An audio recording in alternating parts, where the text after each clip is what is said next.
너는 나에게 상처를 줄 수 없다. 2. 베르벨 바르데츠키 지연 두 행숙 옹깁. 프롤로그. 누구와 함께 있든 당당하게 살고 싶은 당신에게. 34년 동안 마음이 아픈 사람들을 만나면서 깨달은 것이 있다. 다른 사람에게 받은 상처를 치유하는 것만으로는 상처가 사라지지 않는다는 것이다. 세상에서 나에게 가장 많은 상처를 주는 사람은 다른 누구도 아닌 바로 나 자신이기 때문이다. 사람들은 항상 사랑받고 싶다, 더 행복해지고 싶다, 더 이상 상처받고 싶지 않다고 말하지만 정작 그 모든 것들이 오는 길을 가로막고 있는 것은 스스로를 믿지 못하는 나의 마음이다. 우리는 사랑하는 동안에는 버림받을까봐 두려워하고 행복할 때는 내가 이렇게 행복해도 될까 불안해하며 상처받고 싶지 않다고 말하면서도 과거에 마음 아팠던 기억에서 벗어나지 못한다. 스스로를 부족하고 보잘것없다고 느끼고 신뢰하지 않기 때문에 지금 이 순간의 행복을 누리지 못하는 것이다. 즉, 자기 자신을 믿지 못하는 내면의 두려움, 자기 회의가 상처를 되풀이하게 만드는 가장 큰 원인이자 모든 상처의 시작점이라는 말이다. 나는 이 책에서 다른 사람의 시선과 평판을 의식하느라 정작 자기 자신에 대해서는 진지하게 고민해보지 못했던 사람들에게 자기 삶에 집중하고 당당하게 인생을 살아갈 수 있는 방법을 알려주고자 한다. 독일어로 자기 회의를 뜻하는 젤포스트츠바이 펠이라는 말에는 둘로 갈라진다는 의미가 담겨 있다. 스스로를 의심하는 순간 나라는 자아가 자기 의지대로 당당하게 살아가려는 사람과 열등감에 사로잡혀 스스로를 못났다고 생각하는 사람으로 분열된다는 뜻이다. 정신분석학에서는 이런 분리현상을 심리적 방어 기제의 한 종류로 본다. 아이들은 다정하기만 했던 부모가 갑자기 화를 내거나 짜증을 내면 그 상황을 견디지 못한다. 그래서 화를 내는 부모를 진짜 부모가 아니라 나쁜 가짜 부모라고 인식한다. 그렇게 함으로써 엄마가 자기를 사랑하지 않는다는 두려움에서 벗어나는 한편 계속 엄마에게 의지할 수도 있는 것이다. 자기 회의에 빠진 사람들도 마찬가지다. 우월한 쪽과 열등한 쪽, 강자와 약자 같은 기준으로 자신의 내면을 둘로 나눔으로써 나약하고 무능력하게 느껴지는 단점들을 마치 내 것이 아닌 양 외면하려고 한다. 인정받지 못한다는 건 미움받는 것이라고 믿기 때문에 다른 사람들이 좋아할 것 같은 감정과 특성들만 남기고 나머지 것들은 억눌러 버리는 것이다. 그러나 그렇게 되면 억눌린 감정들은 결국 열등감이 되어 마음의 균열을 일으키고 스스로를 한없이 부족한 사람이라고 생각하게 만든다. 사실 자기 회의는 사람이라면 누구나 갖고 있는 너무나 인간적인 갈등이다. 낯설고 새로운 도전 앞에서 불안감을 느끼고 무엇이 최선인지 결정할 수 없어 갈팡질팡하는 것은 너무나 당연하지 않은가. 그러나 문제는 자기 회의가 지나간 상처를 헤집어 자신의 능력으로 충분히 감당할 수 있는 일조차 무조건 할 수 없다고 결론을 내린다는 것이다. 자기 회의에 빠진 사람들은 낯선 사람을 만날 때마다 그 사람에 비해 나는 어떻지? 라고 물으며 자신을 깎아내린다. 혼자 있을 때는 겉으로 자신만만하고 안정감 있던 사람도 자기보다 더 우월해 보이는 사람이 나타나면 검새 의기소침해져서 왜 나는 이것밖에 안 되지? 라고 스스로를 다그친다. 그래서 직장에서나 가정에서나 쉴 새 없이 일하고 항상 더 많은 책임을 떠안으며 어떻게든 인정과 관심을 받으려고 애쓴다. 그리고 더 이상 상처받고 싶지 않다는 이유로 많은 것들을 지레 포기해버린다. 새로운 인간관계를 만들지 않고 도전하고 낯선 곳으로 떠나는 것을 먼 미래로 미룬다. 시도하지 않음으로써 실패할 가능성을 사전에 차단하는 것이다. 그러나 그런 자기 보호는 오히려 열등감만 더 키우고 두려움에 자기 자신을 가두게 된다. 이런 자기 회의의 함정에서 벗어나기 위해서는 수많은 단점과 한계에도 불구하고 나는 꽤 괜찮은 사람이라고 자기 자신을 받아들이고 사랑할 줄 알아야 한다. 사람들은 다른 사람이 준 상처가 마음에 벽을 쌓았다고 생각하지만 사실 마음의 감옥을 만든 것은 스스로를 믿지 못하는 끝없는 의심이다. 자기 해이는 우리에게서 타인의 시선으로부터 자유로워질 용기와 새로운 것에 도전하는 기쁨을 빼앗고 오직 안전하고 익숙한 것에만 매달리게 만든다. 그러면 더 이상 상처받을 일은 일어나지 않겠지만 우리가 진짜 원하는 당당하고 행복한 삶 또한 만날 수 없다. 우리는 각자 타고난 운명에 맞서야 한다. 상한 마음을 돌보지 않고 덮어버리면 상처는 점점 커지고 혼자 힘으로는 감당하기 어려울 정도로 곪아버린다. 이 곪은 상처가 또 다른 상처를 끌어들이고 행복해지려고 할 때마다 어두운 그늘을 들이우는 것이다. 근본적으로 내가 무엇을 할 수 있는지 없는지를 알아낼 수 있는 유일한 방법은 자신의 능력이 의심스럽다고 해도 일단 시도해보는 것이다. 설사 그 시도가 실패로 끝난다 할지라도 우리는 그 과정에서 성장한다. 당신의 마음은 당신이 생각하는 것보다 그렇게 약하지 않다. 그 사실을 의심하지 말길 바란다. 베르벨 바르데츠키.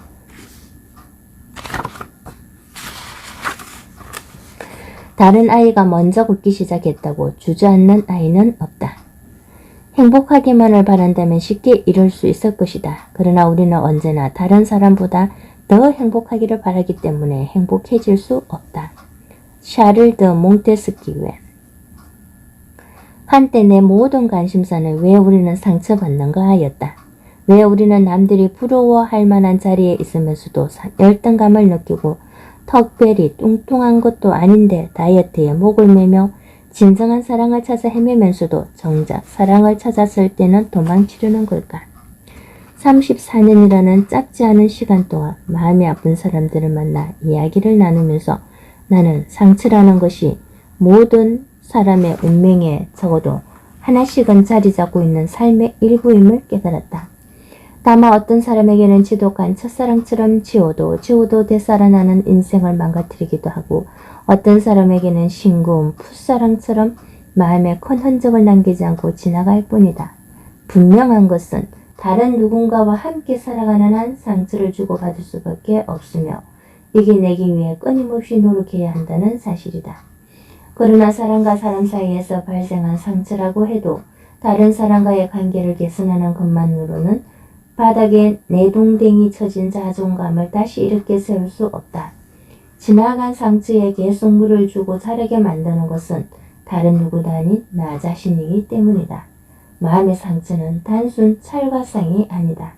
충분히 사랑받지 못해서 인정받지 못해서 또는 거부당해서 받은 고통은 마음 깊은 곳에 두려움이라는 강력한 불씨를 심어놓는다. 언제 옮겨 붙을지 모르는 이 불씨를 끄기 전에는 상처가 다시 되살아나는 것을 막을 수 없다. 하버드 의과대학 베셀반 대학 콜커 교수에 의하면 닫힌 공간에서 전기 충격을 받은 쥐들은 충격이 멈추고 문이 열려도 방 밖으로 나가지 못한다고 한다. 그들은 마치 그 공간이 세상의 전부인 것처럼 무기력하게 벽을 따라 빙빙 돌 뿐이다. 내면의 두려움을 지니고 사는 사람들도 마찬가지다. 상처를 치유해도 보이는 정상만 잠잠해질 뿐 불안으로부터 벗어나지 못한다. 그래서 끝없이 다른 사람과 비교하며 자기 삶을 깎아내리고 지금 누릴 수 있는 행복을 놓쳐버린다. 이렇게 반복되는 상처의 악순환에서 벗어나기 위해서는 습관처럼 깊이 우리 삶에 뿌리 박혀있는 부정적인 생각들, 타인의 아름다움을 탐내고 남의 삶을 흉내내며 순수한 열정을 잃게 만드는 내면의 두려움을 들여다봐야 한다. 타인의 시선에 갇힌 사람들. 목파상의 소설 목걸이의 주인공 마틸드는 혼자 있을 때면 대저택에서 호화롭게 살며 값비싼 보석과 화려한 드레스로 치장하고 사교계를 주름잡는 상상을 했다. 그러나 현실은 매일 저녁 때 묻은 식탁보를 훔치며 남편을 위해 밥상을 차리는 하급 관리인의 아내일 뿐이었다. 그러던 어느 날 그녀는 남편으로부터 그토록 바라던 상류층의 파티 초대장을 받게 된다. 복권이라도 당첨된 것처럼 초대장을 건네며 어기양양해하는 남편에게 마틸다는 벌컥 화를 낸다. 대체 뭘 입고 가라는 거예요? 이런 꼴로 갈 수는 없어요. 나보다 좋은 옷을 가진 아내가 있는 사람에게 출고해요. 결국 마틸다는 하룻밤 파티를 위해 전 재산을 다 걸어도 살 수 없는 금액의 목걸이를 빌린 후에야 들뜬 마음으로 파티에 갈 수 있었다. 사람은 누구나 다른 사람보다 더 나은 존재로 보이고 싶어하는 욕망을 가지고 있다. 다른 사람보다 뒤처지고 하찮은 사람이 되거나 그런 삶을 살고 싶어하는 사람은 아무도 없다. 그래서 우리는 끊임없이 남과 자신을 비교하며 자신의 가치를 평가하려고 한다. 나는 친구보다 시험을 잘 봤나? 나는 동료보다 월급을 더 받나? 나는 다른 여자보다 예쁜가? 나는 다른 남자보다 힘이 센가? 나는 다른 사람보다 잘 살고 있나? 라는 식으로 말이다. 만약 이런 비교가 자신의 가치를 깎아내리거나 남보다 우월해 보이기 위한 수단으로 쓰이지 않는다면 좋은 이정표가 될 수도 있다. 냉장고에 붙여놓은 모델 사진이 때때로 식욕을 참는 데 도움을 주듯이 나태한 생활에 긴장감을 주고 뭔가 새로운 일에 도전하도록 우리를 자극하기 때문이다. 그러나 다른 사람이 소유한 것이나 그들이 성취해낸 것이 내 행복의 유일한 기준이 되면 그때부터 비교는 자신을 깎아내리고 현실을 부정하는 것 외에는 아무 역할도 하지 못한다. 내가 가치 있는 존재가 되기 위해서 꼭 다른 사람을 앞질러야 한다면 지금의 나는 언제나 열등한 존재일 수밖에 없다. 그 사람을 앞질러야 한다는 건 다시 말해 지금의 나는 그 사람보다 부족하다고 믿는다는 뜻이기 때문이다. 결국 인생은 더 좋은 미래를 만드는 일에 저당 잡히고 마음은 너 질투심에 가득 차 불행해진다. 남의 행복만을 동경하는 사람이 어떻게 자기만의 삶을 풍요롭게 체험할 수 있겠는가? 내가 최고여야 해. 항상. 피오나는 카페에 앉아있으면 다른 손님들이 잠시 말을 멈추고 쳐다볼 정도로 아름다웠다. 그럴 때마다 그녀는 햇살 아래 핀 꽃처럼 화사하게 미소 지으며 더 자신만만하게 이야기를 이어나갔다. 그런데 그녀가 갑자기 의기소침해지는 순간이 있다. 그 카페 안에 또 다른 아름다운 여성이 들어섰을 때다. 피오나는 상대를 보자마자 10초도 안 돼 장점을 찾아냈고 순식간에 마법이 풀린 신데렐라처럼 초라해졌다. 내가 보기에 카페에 들어온 여자는 피오나보다 아름답지 않았다. 하지만 그녀는 자신의 단점과 상대의 장점을 비교하며 스스로를 깎아내릴 뿐 자신이 가진 매력은 생각조차 하지 못했다. 스스로를 믿지 못하는 마음은 나와 타인을 비교하게 만든다. 더군다나 피오나처럼 오직 다른 사람과의 비교를 통해서 존재 가치를 입증하려고 하는 사람들은 그 사람에 비해 나는 어떻지? 라는 물음에 특별한 이유도 없이 별로다 라는 답을 내려버린다. 자신의 가치에 의심을 품을수록 다른 사람은 훨씬 뛰어나 보이기 때문이다. 이런 비교가 습관이 되면 10초 만에 장점을 찾아내는 놀라운 통찰력은 인생을 개척하는 데 쓰이지 못하고 다른 사람들의 장점을 찾아내 스스로를 비하하는 데만 쓰일 수밖에 없다. 우리는 각각 다른 생김새와 다른 재능을 가지고 태어났고 매일 서로 다른 선택을 하며 예측할 수 없는 인생을 살아간다. 그런 다름을 인정하지 않고 오직 외적인 기준으로만 삶을 평가하면 우리는 결코 만족스러운 인생을 살아갈 수 없다. 내가 아는 어떤 사람은 친구보다 더 좋은 차를 타지 않으면 우울해했다.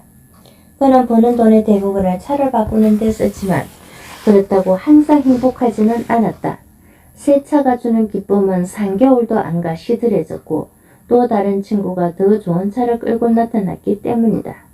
사람들은 물질적인 기준으로 삶을 평가할 수 있다고 착각하지만 다른 사람보다 큰 차를 타고 넓은 집에 살고 비싼 옷을 입고 좋은 대학에 가고 많은 돈을 버는데 엄청난 시간과 능력을 쏟아부어 얻은 우월감은 언제 그것들이 사라질지 모른다는 불안감만 안겨줄 뿐이다. 나만 불행하다는 착각. 미국 미주리 주립대학교 마가레트 피 교수는 700명의 학생들을 대상으로 한 연구에서 소셜 네트워크의 긍정적인 면과 부정적인 면을 비교했다. 그 결과 소셜 네트워크를 소통 도구가 아니라 친구들이 어떻게 지내는지 확인하는 데 사용하면 우울증에 걸릴 위험이 커진다고 한다. 사진 속의 호화로운 휴양지, 행복해 보이는 친구의 얼굴을 세수도 안 하고 컴퓨터 앞에 매달려 있는 자신과 비교하면서 모두 행복하네. 근데 나만 이 모양이다. 라는 식으로 좌절감을 느낀다는 것이다. 이런 좌절감은 실현당했을 때, 실직했을 때, 시험에서 떨어졌을 때처럼 자기 삶이 잘 풀리지 않는다고 생각될 때 더욱 심해져 심각한 우울증으로까지 이어졌다. 더피 교수 연구팀은 이런 SNS 우울증에서 벗어나기 위해서는 사진 속 진실을 직시해야 한다고 말한다. 페이스북에 올라온 사진은 지속되는 일상이 아니라 가장 아름다운 순간이라는 것이다. 우리가 사진을 찍을 때면 떠올려보면 그 말이 무슨 뜻인지 알 수 있을 것이다. 만약 다른 사람에게 보여줄 용도로 사진을 찍는다면 최소한 10번 정도 촬영한 후 그 중에서 가장 예쁘게 나온 사진을 보여줄 것이다. 다른 사람들도 마찬가지다. 대부분의 사람들은 소셜 네트워크를 통해 자신의 성취나 강점을 부각하려고 한다. 유명 식당에 맛있는 음식, 선물 받은 명품백, 행복하고 활기찬 휴가 사진을 올리며 그것이 마치 매일 일어나는 일상인 것처럼 보이게 만든다. 생각해보라. 가까운 친구는 물론 친구의 친구, 회사 동료, 짝사랑하는 사람, 심지어 그의 엄마까지도 볼 가능성이 있는 페이스북에 방금 자다 일어난 퉁퉁 부은 사진을 누가 올리겠는가. 그러니 화려한 사진 속 친구와 거울에 비친 후줄근한 자신을 비교하기 전에 셀카봉을 들고 최대한 손을 뻗어 있는 우스꽝스러운 모습을 상상하는 게 훨씬 현실적이다. 잘났든 못났든 나의 삶에 집중하라. 구레넨바흐 병원에서 연구할 때 알게 된 한 동료는 나에게 이런 고백을 한 적이 있다. 고등학교 때 항상 자신을 제치고 성적 우수 장학금을 차지하던 친구를 이기기 위해 3년 동안 악착같이 공부해 그 친구가 가고 싶어하던 명문대에 들어갔는데 나중에 알고 보니 그 친구는 아직 뭘 공부하고 싶은지 모르겠다며 대학 입학 대신 여행을 떠났다고 한다. 그녀는 그 어느 때보다 심한 허탈감을 느꼈다. 그 친구가 읽은 책은 다 찾아 읽고 더 오랜 시간 책상에서 버티기 위해 안간힘을 썼는데 상대는 그 경쟁에 참여하지도 않고 오직 자기 인생에만 집중했던 것이다. 그녀는 갑자기 방향을 잃은 사람처럼 흔들렸다. 비교 대상이 사라지니 뭘 해야 할지 갈피를 잡을 수 없었던 것이다. 결국 입학한 지 1년 만에 전공 공부가 적성에 안 맞는다는 걸 깨닫고 다른 학교에 전학했다. 다른 아이가 먼저 걷기 시작했다고 난 졌어, 나 인생은 실패야 라고 자살하는 아이는 없다. 그렇기 때문에 조금 더디더라도 일어서서 걸을 수 있는 것이다. 비교하지 말고 흉내내지 말고 자기 방식대로 살아가라. 나는 나 자신을 어떻게 생각하지? 나는 있는 그대로의 내 모습과 내가 하는 일을 좋아하고 있나? 라고 묻는 대신에 다른 사람들은 나를 어떻게 생각하지? 그들은 나의 행동을 어떻게 평가할까? 이 길을 어떻게 해야지만 치중하며 자신이 원하는 것과 점점 동떨어진 선택을 하며 남의 인생을 살 수밖에 없다. 물론 다른 사람과 함께 살아가는 한 비교하는 일을 완전히 멈출 수는 없다. 사람은 태어나면서부터 본능적으로 서로를 비교하고 경쟁한다. 또래 친구들이나 형제와 함께 자란 아이들이 상대적으로 말을 빨리 배우고 빨리 걷는 것도 이 때문이다. 그러나 다른 아이가 먼저 두 발로 걷기 시작했다고 해서 난 졌어, 내 인생은 실패야 라고 자살하는 아이가 없다. 그렇기 때문에 조금 더디더라도 일어서서 걸을 수 있는 것이다. 지나친 비교는 자기가 어떤 장점이 있고 어떤 단점이 있는 사람인지, 노력해서 얻을 수 있는 것이 무엇이고 노력해도 안 되는 한계가 어디인지 똑바로 보지 못하게 눈을 가리고 이룰 수 없는 환상만 쫓으며 시간을 낭비하게 만든다. 그렇게 자기를 제대로 보지 못하기 때문에 스스로를 부끄럽게 여기는 내면의 두려움을 키우는 것이다. 우리가 말하는 행복한 삶이란 모든 것을 다 가진 것도 아니고 남보다 경제적으로 부유하게 사는 것도 아니다. 내가 현재 가지고 있는 장점을 바탕으로 원하는 삶을 만들어가는 과정 그것 자체다. 현재의 내가 아니라 그럴듯해 보이는 누군가를 바라보며 사는 삶을 행복할 수가 없다. 현재의 내가 할 수 있는 일들이 무엇인지 집중해야 후회가 덜한 인생을 살아갈 수 있다.